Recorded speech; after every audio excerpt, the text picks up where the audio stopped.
What is Huzoor's perspective on technologies like robotics and AI and their impact on society?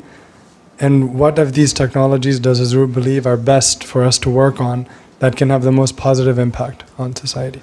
Any technology which is beneficial for human being is good, whether it is AI or robot. What is robot?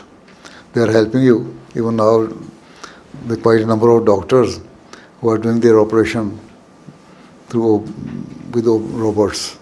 I can see, although your robots or AI is helping you, but it can also decrease the mental capability and capacity of your mind. The level of intelligence will become low because you are relying on AI. So isliye you can take help from AI or robots, but do not completely rely on them. میں تو یہ کہتا ہوں. ٹھیک ہے. جزاک اللہ خیر.